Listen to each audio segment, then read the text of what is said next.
Hello student, स्वागत है आपका बीपीएससी कॉर्नर में। फ्रेंड्स, आज की इस वीडियो में हम एडुटेरिया के द्वारा जो बिहार जीके स्पेशल तैयार किया गया है उसका प्रैक्टिस सेट है हमारा 7 है। फ्रेंड्स, अगर इससे पहले के वीडियो आपको देखना हो तो प्लीज़ आप मेरे चैनल पर विज़िट कीजिए। इससे पहले जो है कुल 6 प्रैक्टिस सेट हम लोगों ने कवर कर लिया है। अगर आपने नहीं देखा है तो प्लीज़ आप चैनल पर जाएं और जाकर देख सकते हैं। और फ्रेंड्स, अगर आपको इसका पीडीएफ चाहिए तो प्लीज़ मेरे टेलीग्राम लिंक को भी आप ज्वाइन कर सकते हैं। लिंक आपको डिस्क्रिप्शन बॉक्स में दिया जाता है। तो शुरू करते हैं आज का इम्पॉर्टेंट वीडियो और देखते हैं आज के महत्वपूर्ण सवालों को। आज का हमारा पहला सवाल है, गार्गी संहिता में पाटलिपुत्र पर यवनों के आक्रमण का उल्लेख वर्णित है। यह आक्रमण किसके शासनकाल में हुआ था? फ्रेंड्स, ये क्वेश्चन बीपीएससी पीटी परीक्षा में कई बार पूछा जा चुका है, तो इस क्वेश्चन को आप अच्छे से याद रख लीजिए। इसका राइट आंसर हो जाएगा पुष्यमित्र शुंग के शासनकाल में। तो ऑप्शन जो बी हो जाएगा इसका राइट आंसर हो जाएगा। अगले सवाल को देख लेते हैं। अगला सवाल है हमारा, तृतीय बौद्ध संगति का आयोजन मौर्य वंश के किस शासक के समय हुआ था? तो इसका जो हो जाएगा आंसर अशोक के शासनकाल में हुआ था तृतीय बौद्ध संगति का आयोजन। नेक्स्ट सवाल है, जैन धर्म के 24वें तीर्थकार महावीर स्वामी का जन्म कहाँ हुआ था? तो जो महावीर स्वामी का जन्म हुआ था यह वैशाली के कुंडग्राम में हुआ था। तो ऑप्शन ए हो जाएगा हमारा आंसर। वही लुम्बिनी की बात करें तो इसमें जो हुआ था महात्मा बुद्ध का ये जो है जन्म स्थान है, ये भी आप जगह याद रख सकते हैं। नेक्स्ट देख लेते हैं हम अगले सवाल को। नागा अर्जुनी पहाड़ी गुफाओं में किसने आजीवकों के लिए गुफाओं का निर्माण करवाया था? इसका राइट आंसर हो जाएगा उपयुक्त में से एक से अधिक, क्योंकि जो दशरथ थे और तथा अशोक थे, इन दोनों ने आजीवकों के लिए नागार्जुन पहाड़ियों में की गुफाओं में आजीवकों के लिए गुफाओं का निर्माण करवाया था। तो ऑप्शन डी हो जाएगा। नेक्स्ट सवाल को देख लेते हैं। बिहार सहित पूर्वी भारत में आर्यों का आगमन हुआ था। तो इसका आगमन हुआ था उत्तर वैदिक काल में। ऑप्शन ए हो जाएगा इसका आंसर। नेक्स्ट है, औदंतपुरी विश्वविद्यालय की स्थापना किस पाल शासक ने करवाई थी? तो यह करवाया गया था गोपाल के द्वारा। वीवीआई क्वेश्चन है फ्रेंड्स, याद रखिएगा। नेक्स्ट देख लेते हैं अगले सवाल को। गुप्तकालीन पशु विज्ञानी कौन थे? जो गुप्त काल में पशु के जो चिकित्सक थे वे कौन थे? तो आपको याद रखना है, ये थे माहिपा। ऑप्शन ए हो जाएगा इसका आंसर। नेक्स्ट देख लीजिए, बंगाल अभियान से लौटते समय गयासुद्दीन तुगलक ने किस क्षेत्र पर आक्रमण किया था? तो यह आक्रमण तिरहुत में किया गया था। ऑप्शन ए हो जाएगा इसका आंसर। नेक्स्ट है, मोहम्मद बिन तुगलक ने बिहार के किस नगर का नाम तुगलकपुर रखा था? तो इस जगह का जो नाम था पहला, यह था दरभंगा। ऑप्शन सी अभी भी दरभंगा है, लेकिन मोहम्मद बिन तुगलक के काल में तुगलकपुर के नाम से जाना जाता था दरभंगा। तो ऑप्शन सी हो जाएगा। नेक्स्ट देख लेते हैं, मुगल शासक बाबर की मृत्यु के समय बिहार का शासक कौन था? यानी 1530 में बिहार पर किसका शासन चल रहा था? तो इसका राइट आंसर हो जाएगा जलाल खान नुहानी का। तो ऑप्शन ए हो जाएगा हमारा आंसर। सवाल को देख लेते हैं, किस मुगल शासक के शासनकाल में बिहार पर बंगाल के नवाबों का नियंत्रण स्थापित हुआ? तो यह था बहादुर शाह प्रथम के शासनकाल में। नेक्स्ट है, बिहार में सन्यासी विद्रोह का केंद्र था। तो सन्यासी विद्रोह का जो केंद्र था यह पूर्णिया में था। ऑप्शन बी हो जाएगा इसका आंसर। नेक्स्ट देख लीजिए, जब बख्तियार खिलजी का अभियान बिहार क्षेत्र में हुआ तब कर्नाट वंश के शासक कौन थे? तो उस वक्त के जो शासक थे नरसिंह देव थे। याद रखिएगा फ्रेंड्स, कई बार एग्जाम में पूछा जा चुका है। नेक्स्ट देख लेते हैं अगले सवाल को। किस युद्ध के पश्चात शाह आलम द्वितीय ने बिहार, बंगाल व उड़ीसा के क्षेत्रों में लगान वसूली का अधिकार ईस्ट इंडिया कंपनी को प्रदान किया? तो यह किया गया था बक्सर के युद्ध के पश्चात। तो ऑप्शन ए हो जाएगा इसका राइट आंसर। नेक्स्ट देख लेते हैं अगले सवाल को। बिहार प्रादेशिक सम्मेलन का पहला अधिवेशन कब हुआ था? तो बिहार प्रादेशिक सम्मेलन का जो प्रथम अधिवेशन है यह 1908 ईस्वी में हुआ था। याद रखिएगा फ्रेंड्स, वीवीआई क्वेश्चन है। नेक्स्ट देख लीजिए अगले सवाल को। 1857 के विद्रोह के समय दानापुर के अंग्रेज अधिकारी कौन थे? तो दानापुर के जो अंग्रेज अधिकारी थे यह थे जनरल लॉयल। ऑप्शन बी हो जाएगा इसका आंसर। नेक्स्ट है, बाबू वीर कुंवर सिंह की मृत्यु के पश्चात 1857 के विद्रोह का नेतृत्व किसने किया था? तो इनके जो मृत्यु के बाद विद्रोह का नेतृत्व किया गया था, यह अमर सिंह, जो इनके भाई थे, कुंवर सिंह के भाई थे, उनके द्वारा यह नेतृत्व जो है किया गया था। नेक्स्ट देख लेते हैं अगले सवाल को। निम्न में से किस भारतीय को रॉबर्ट क्लाइव ने बिहार का नायाब दीवान नियुक्त किया था? मोस्ट वीवीआई क्वेश्चन है फ्रेंड्स, कई बार बीपीएससी पीटी परीक्षा में पूछा जा चुका है, तो याद रखिएगा सिताब रॉय को जो है बिहार का नायाब दीवान बनाया गया था रॉबर्ट क्लाइव के द्वारा। नेक्स्ट है उलगुलान विद्रोह किससे जुड़ा था? तो उलगुलान विद्रोह जो है यह मुंडा विद्रोह को के नाम से भी जानते हैं उलगुलान विद्रोह को, तो ऑप्शन सी हो जाएगा। और इसके जो नेतृत्व करता थे यह थे बिरसा मुंडा, यह भी नाम आप याद रखिएगा फ्रेंड्स, बिरसा मुंडा के द्वारा जो है मुंडा विद्रोह का नेतृत्व किया गया था, जिसे उलगुलान विद्रोह भी कहा जाता है। अगले सवाल को देख लेते हैं। अगला सवाल है बंग भंग आंदोलन के समय बिहार के किस स्थान पर राखी बंधन दिवस मनाया गया? तो यह मनाया गया था दरभंगा के क्षेत्र में, तो ऑप्शन सी हो जाएगा हमारा आंसर। नेक्स्ट सवाल है भारत से कांग्रेस का एक प्रतिनिधि मंडल 1914 में ब्रिटेन भेजे गए, जिसमें बिहार का कौन सा व्यक्ति शामिल था? तो ये जो थे उपयुक्त में से एक से अधिक इसका आंसर हो जाएगा। याद रखिएगा सच्चिदानंद सिन्हा तथा मजहरुल हक, ये दो व्यक्ति थे जिन्होंने 1914 में ब्रिटेन गए थे और बिहार की तरफ से जो है नेतृत्व दिया था, तो ऑप्शन ए और सी इसका राइट आंसर हो जाएगा। देख लेते हैं हम अगले सवाल को। मुजफ्फरपुर बम कांड में किसकी हत्या का प्रयास किया गया था? मोस्ट वीवीआई क्वेश्चन, इसमें जज जो थे किंग्सफोर्ड की हत्या का प्रयास किया जा रहा था, तो ऑप्शन सी हो जाएगा इसका आंसर। नेक्स्ट देख लेते हैं हम अगले सवाल को। हिंदू पैट्रियाट के किस संपादक ने नील पीड़ित किसानों का पक्ष लिया था? तो यह लिया गया था हरिश्चंद्र मुखर्जी के द्वारा, तो ऑप्शन ए हो जाएगा आंसर। नेक्स्ट है निम्न में कौन व्यक्ति चंपारण आंदोलन से संबंधित थे? तो चंपारण आंदोलन से जो संबंधित थे उपयुक्त में से एक से अधिक हो जाएगा, क्योंकि इसमें ब्रजकिशोर प्रसाद, राजेंद्र प्रसाद, अनुग्रह नारायण सिन्हा, ये तीनों ही जो थे चंपारण सत्याग्रह से संबंध रखते थे। नेक्स्ट देख लेते हैं अगले सवाल को। बिहार में खिलाफत आंदोलन प्रारंभ हुआ था, तो खिलाफत आंदोलन का प्रारंभ 1919 ईस्वी में हुआ था। नेक्स्ट सवाल है हमारा, निम्नलिखित में कौन राज्यपाल तथा मंत्रिमंडल के बीच सेतु का कार्य करता है? तो यह जो हो जाएगा आपका ऑप्शन ए, मुख्यमंत्री जो होते हैं ये राज्यपाल तथा मंत्रिमंडल के बीच सेतु का या संबंध निभाने का कार्य करते हैं। अगला सवाल है बिहार के पहले दलित मुख्यमंत्री कौन थे?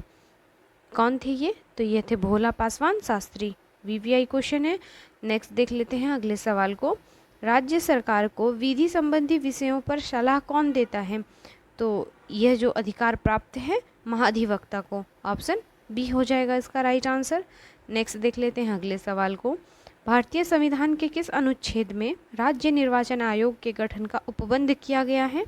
तो यह उपबंध अनुच्छेद 243 के में किया गया है फ्रेंड्स, याद रखिएगा। नेक्स्ट देख लेते हैं अगले सवाल को। ग्राम कचहरी का प्रधान होता है, तो यह होता है सरपंच। नेक्स्ट है सूचना का अधिकार अधिनियम किस वर्ष लागू किया गया था? तो यह 2005 को लागू किया गया था। अगले सवाल को देख लेते हैं। विधानसभा अध्यक्ष अपना त्यागपत्र किसे सौंपते हैं? तो यह सौंपा जाता है विधानसभा के उपाध्यक्ष को। अध्यक्ष उपाध्यक्ष को सौंपता है और जो उपाध्यक्ष होते हैं ये अध्यक्ष को सौंपते हैं। नेक्स्ट देख लेते हैं हम अगले सवाल को। बिहार के पहले मुस्लिम राज्यपाल कौन थे? तो बिहार के पहले जो मुस्लिम राज्यपाल थे यह जाकिर हुसैन थे। नेक्स्ट है वर्तमान में भारत में उच्च न्यायालय की कुल कितनी संख्या है? तो वर्तमान में जो भारत में उच्च न्यायालयों की संख्या है यह हो गई है कुल 25, ऑप्शन सी हो जाएगा इसका आंसर। नेक्स्ट सवाल है राज्य सूचना आयुक्त का कार्यकाल कितने वर्षों का होता है? तो इसका कार्यकाल कुल 3 वर्ष का होता है। नेक्स्ट है राज्यपाल पद हेतु योग्यता है, तो इसका राइट आंसर हो जाएगा आपका ऑप्शन डी, वह भारत का नागरिक हो, 35 वर्ष की आयु पूरा कर चुका हो तथा किसी लाभ के पद पर ना हो। ये सभी जो होते हैं योग्यताओं में आते हैं राज्यपाल के। नेक्स्ट सवाल को देख लेते हैं हम। विधानसभा को भंग करने का अधिकार किसे प्राप्त है? तो यह अधिकार राज्यपाल को ही सिर्फ प्राप्त है। नेक्स्ट है तिरहुत प्रमंडल का मुख्यालय कहाँ स्थित है? तिरहुत प्रमंडल का जो मुख्यालय है यह अवस्थित है मुजफ्फरपुर में। ऑप्शन सी हो जाएगा इसका आंसर।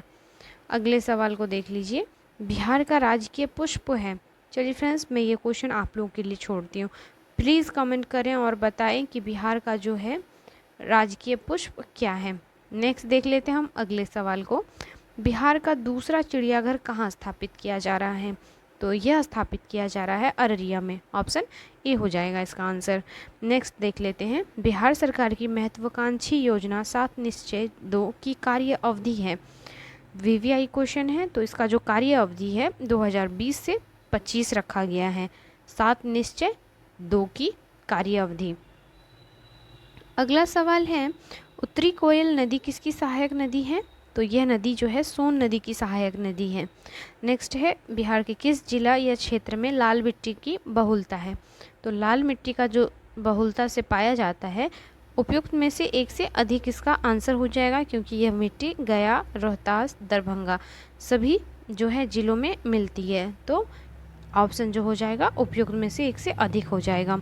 अगला सवाल है, ग्रीष्म ऋतु में बिहार के किस क्षेत्रों में सर्वाधिक वर्षा होती है? तो सर्वाधिक वर्षा जो होती है बिहार में यह होता है आपका पूर्वी भाग में। ऑप्शन ए हो जाएगा, क्योंकि जो पूर्व की ओर है बंगाल की खाड़ी भी अवस्थित है, यह भी एक प्रमुख कारण होता है आपके सर्वाधिक वर्षा होने का। नेक्स्ट सवाल को देख लीजिए, हमारा अगला सवाल है, बिहार के कितने जिलों से होकर गंगा नदी प्रवाहित होती है? मोस्ट वीवीआई क्वेश्चन है फ्रेंड्स, और कई बार एग्जाम में पूछा जा चुका है। तो बिहार के कितने ज़िले हो जाएंगे? तो कुल 12 जिले से होकर जो होती है गंगा नदी प्रवाहित होती है। अगला सवाल है, निम्नलिखित में कौन सा जलकुंड मुंगेर में स्थित नहीं है? तो मुंगेर में जो स्थित नहीं है यह हो जाएगा मखदुम कुंड। ऑप्शन ए हो जाएगा। नेक्स्ट है, पूर्वी त्रिवेणी नहर से सर्वाधिक लाभान्वित जिला कौन सा है? तो यह जो जिला है पश्चिमी चंपारण है, जिसको सबसे अधिक लाभ प्राप्त होती है त्रिवेणी नहर से। अगला सवाल है, पड़ोसी राज्य झारखंड के साथ बिहार के कितने जिले सीमा साझा करते हैं? तो झारखंड के साथ जो सीमा साझा करने वाले जिलों की संख्या है टोटल 8 हैं। ऑप्शन सी हो जाएगा इसका आंसर। नेक्स्ट देख लीजिए, बिहार की जनसंख्या भारत की जनसंख्या का कितना प्रतिशत है? तो यह हो जाएगा आपका ऑप्शन सी 8.6% है। नेक्स्ट सवाल है, 2011 के जनगणना के अनुसार सर्वाधिक पुरुष साक्षरता वाला जिला कौन सा है? तो यह हो जाएगा आपका सबसे अधिक साक्षरता वाला जिला आपका रोहतास हो जाएगा। ऑप्शन ए हो जाएगा इसका राइट आंसर। टाइम बहुत कम है, इसके लिए मैं जो है 2 प्रैक्टिस सेट एक ही वीडियो में लेकर आ रही हूँ। तो अब जो प्रैक्टिस सेट हम लोग सॉल्व करने जा रहे हैं ये 8वां प्रैक्टिस सेट है। तो देख लेते हैं इसकी भी महत्वपूर्ण सवालों को। और फ्रेंड्स प्लीज़ सपोर्ट करने के लिए लाइक, शेयर और सब्सक्राइब कर दीजिएगा। प्राचीन नालंदा विश्वविद्यालय को किस वर्ष विश्व विरासत स्थल की सूची में शामिल किया गया? तो यह किया गया था 2016 ईस्वी को। याद रखिएगा फ्रेंड्स, नालंदा विश्वविद्यालय को 2016 में जो है विश्व विरासत स्थल की सूची में शामिल किया गया था। नेक्स्ट है, निम्नलिखित नदियों में कौन सी नदी हिमालय क्षेत्र की नदी नहीं है? आपको बताना है जो हिमालय क्षेत्र की नदी नहीं है यह हो जाएगा आपका सकरी नदी। ऑप्शन बी हो जाएगा इसका आंसर। नेक्स्ट देख लीजिए, किस स्थान से गंगा नदी समतल भूमि पर बहना प्रारंभ करती है? तो यह जो हो जाएगा हरिद्वार के पास आकर गंगा नदी जो है समतल भूमि पर बहना प्रारंभ करती है। मोस्ट वीवीआई क्वेश्चन है, याद रखिएगा। नेक्स्ट है, दिए गए विकल्पों में किस जिले में पुरानी जलोढ़ मिट्टी की सर्वाधिक बहुलता पाई जाती है? तो यह हो जाएगा आपका गया का जिला। गया जिले में पुरानी जलोढ़ मिट्टी की सर्वाधिक बहुलता होती है। अगला सवाल है हमारा, बिहार की जलवायु के अंतर्गत कौन सी ऋतुएं प्रचलित हैं? तो बिहार की जलवायु के अंतर्गत जो ऋतुएं प्रचलित हैं यह हो जाएंगी उपयुक्त में से एक से अधिक उसका आंसर हो जाएगा, क्योंकि शीत ऋतु, वर्षा ऋतु, ग्रीष्म ऋतु ये सभी जो है बिहार की ऋतुएं जो है में प्रचलित मानी जाती हैं। नेक्स्ट देख लेते हैं हम अगले सवाल को, सत्तधारा या सतधरवा कुंड स्थित है? यह अवस्थित है राजगीर में। ऑप्शन सी हो जाएगा इसका आंसर। नेक्स्ट देख लेते हैं अगले सवाल को। भारत तथा नेपाल सरकार की सहमति से कोसी परियोजना की शुरुआत कब की गई? तो इसकी शुरुआत 1954 ईस्वी को की गई थी। नेक्स्ट है भीम बांध वन्यजीव अभयारण्य कहाँ स्थित है? तो भीम बांध जो वन्यजीव अभयारण्य है यह अवस्थित है आपके मुंगेर में। कई बार एग्जाम में पूछा जा चुका है ये भीम बांध से क्वेश्चन, तो याद रखिएगा फ्रेंड्स। नेक्स्ट देख लेते हैं हम अगले सवाल को। बिहार का सर्वाधिक वन क्षेत्र वाला जिला कौन सा है? तो जो सबसे अधिक वन क्षेत्र वाला जिला हो जाएगा बिहार का, यह है कैमूर जिला। नेक्स्ट है अभ्रक का सर्वाधिक उत्पादन कहाँ पर होता है? तो अभ्रक का सर्वाधिक उत्पादन जो है यह किया जाता है आपके गया जिले में। तो ऑप्शन ए हो जाएगा इसका आंसर। अगला सवाल है 2011 की जनगणना के अनुसार भारत तथा बिहार का जनसंख्या घनत्व क्रमशः है। तो जो जनसंख्या घनत्व की बात करें तो भारत में जो बिहार जिला है, बिहार का राज्य है, ये सबसे अधिक 1106 प्रति मतलब व्यक्ति जो है जनघनत्व वाला जिला है। सबसे अधिक जो जनघनत्व है बिहार में ही पाया जाता है। और अगर भारत की बात करें फ्रेंड्स, तो यहाँ पे भी देख लेते हैं डेटा क्या कहता है। तो कुल 382 व्यक्ति हो जाएगा। तो ऑप्शन जो बी हो जाएगा इसका राइट आंसर हो जाएगा। भारत में देखें तो 382 जो है जनघनत्व है, वही जो अगर स्टेट लेवल पे देखेंगे तो 1106 के साथ बिहार सबसे आगे है। नेक्स्ट देख लेते हैं हम अगले सवाल को। 2011 की जनगणना के अनुसार न्यूनतम लिंगानुपात वाला जिला कौन सा है? तो न्यूनतम लिंगानुपात वाला जो जिला हो जाएगा यह मुंगेर हो जाएगा। वही सर्वाधिक या अधिकतम लिंगानुपात वाला जिला तो ये हो जाएगा हमारा गोपालगंज। ऑप्शन ए हो जाएगा तब अगर अधिकतम पूछेगा तब। वहीं अगर न्यूनतम पूछा है तो ये मुंगेर हो जाएगा। याद रख लीजिएगा दोनों ही फैक्ट। देख लेते हैं हम अगले सवाल को। अगला सवाल है बिहार स्थित बरौनी तेल शोधक कारखाना किस देश के सहयोग से स्थापित किया गया था? तो यह स्थापित किया गया था रूस की सहायता से। याद रखिएगा फ्रेंड्स, रूस जो है हमारा काफ़ी मदद करते हैं। ऐसे रिलेट करके आप याद रख सकते हैं कि बरौनी को जो है रूस ने ही बनाया था, जो अभी इंडिया का सबसे अच्छा जो है जिसके साथ इंटरनेशनल रिलेशन अच्छा है। नेक्स्ट देख लेते हैं हम अगले सवाल को। बिहार में विद्युत इंजन कारखाना स्थित है? तो यह अवस्थित है आपके मधेपुरा में। ऑप्शन बी हो जाएगा इसका आंसर। नेक्स्ट देख लेते हैं मढ़ौरा स्थित डीजल रेल खनन द्वारा निर्मित शक्तिशाली डीजल इंजन गजराज किसने पावर हॉर्स का है?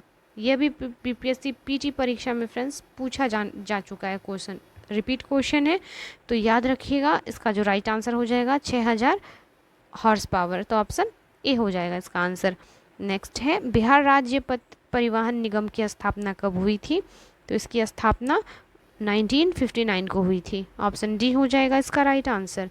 नेक्स्ट है बिहार सरकार द्वारा प्रतिवर्ष स्थापना दिवस कब मनाया जाता है? तो यह 22 मार्च को बिहार सरकार जो है प्रतिवर्ष अपना स्थापना दिवस मनाती है। तो ऑप्शन बी हो जाएगा। नेक्स्ट देख लेते हैं बिहार विधानसभा में अनुसूचित जनजाति के लिए आरक्षित सीटों की संख्या कितनी है? तो आरक्षित सीटों की संख्या जो बिहार विधानसभा के लिए अनुसूचित जनजाति के लिए है यह कुल 2 सीट हैं। तो ऑप्शन 2 हो जाएगा, बी हो जाएगा इसका आंसर। नेक्स्ट देख लेते हैं भारतीय संविधान के किस अनुच्छेद के अंतर्गत विधानसभा के सदस्य बनने हेतु 25 वर्ष की न्यूनतम आयु सीमा तय की गई है? तो यह जो प्रावधान है उपयुक्त में से कोई नहीं होगा इसका आंसर। तो ऑप्शन जो ये हो जाएगा डी हो जाएगा इसका राइट आंसर हो जाएगा, क्योंकि यह जो कहा गया है अनुच्छेद 173 के अंतर्गत कहा गया है। याद रखिएगा फ्रेंड्स, विधानसभा के सदस्य बनने हेतु 25 वर्ष न्यूनतम आयु होनी चाहिए। अनुच्छेद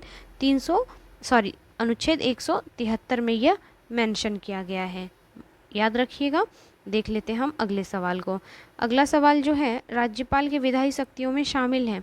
तो विधायी शक्ति में जो शामिल है ये हो जाएगा आपका ऑप्शन डी, उपयुक्त में से एक से अधिक इसका आंसर हो जाएगा, क्योंकि अध्यादेश जारी करना, सत्रावसान करना, संयुक्त अधिवेशन को आहूत या बुलाना, ये तीनों जो हैं विधायी शक्ति के अंतर्गत आते हैं। नेक्स्ट देख लेते हैं अगले सवाल को। बिहार की पहली महिला मुख्यमंत्री कौन है?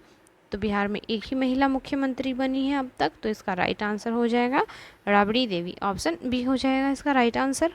सवाल है हमारा राज्य स्थित सचिवालय का मुख्य कार्य है, तो इसका मुख्य कार्य उपयुक्त में से एक से अधिक हो जाएगा, क्योंकि इसके कार्यों के अंतर्गत नीति निर्धारण करना, विभागीय मंत्रों की सहायता, विधान नियमावली का गठन, ये तीनों ही आ जाएंगे। नेक्स्ट देख लेते हैं हम अगले सवाल को। पंचायतों में अनुसूचित जाति तथा अनुसूचित जनजातियों के लिए आरक्षण की व्यवस्था किस अनुच्छेद में किया गया है?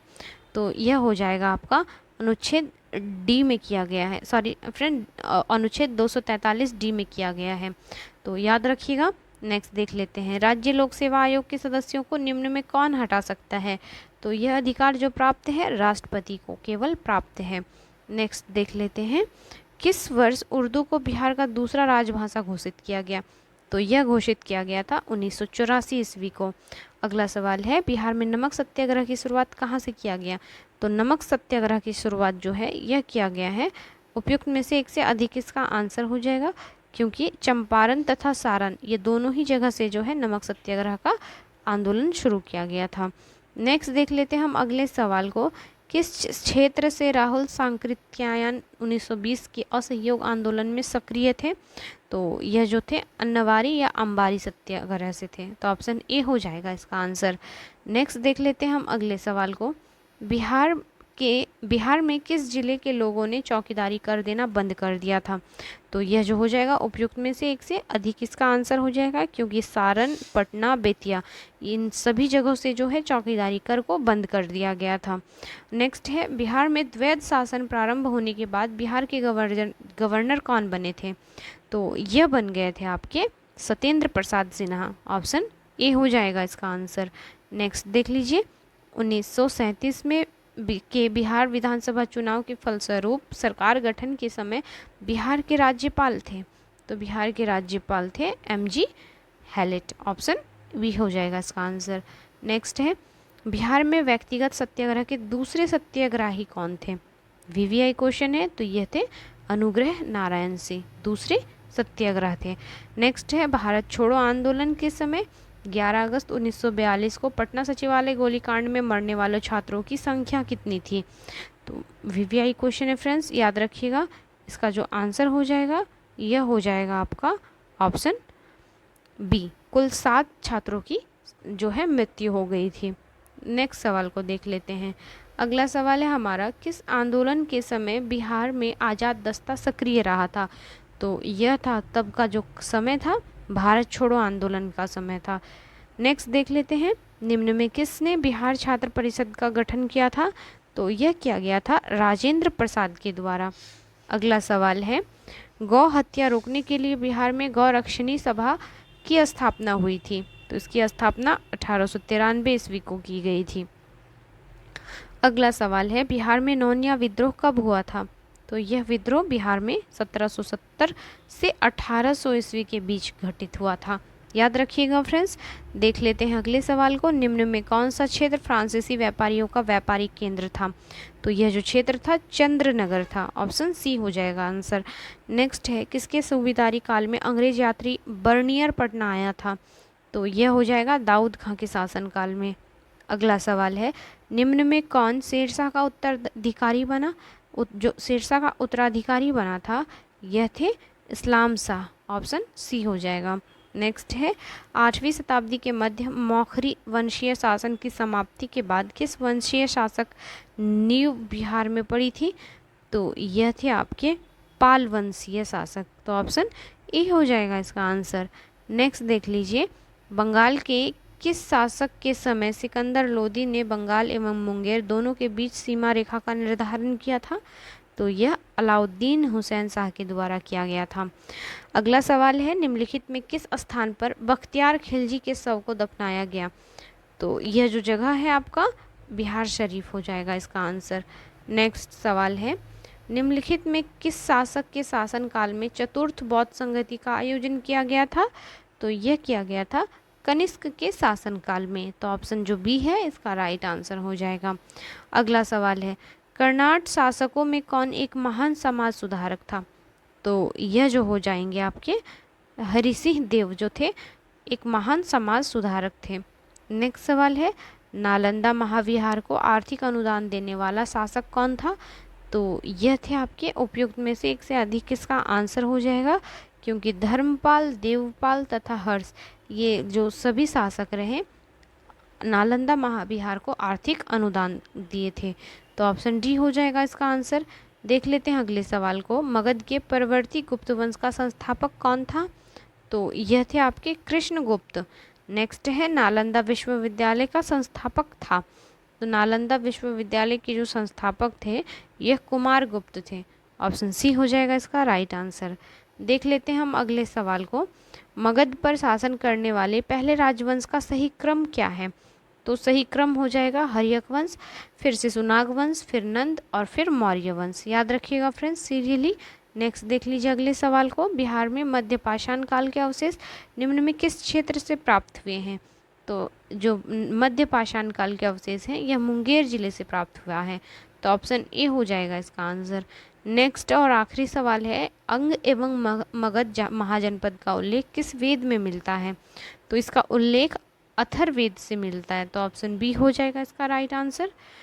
फ्रेंड वीडियो कैसा लगा प्लीज़ कमेंट करके बताएं। मिलते हैं नेक्स्ट वीडियो में, तब तक के लिए थैंक यू।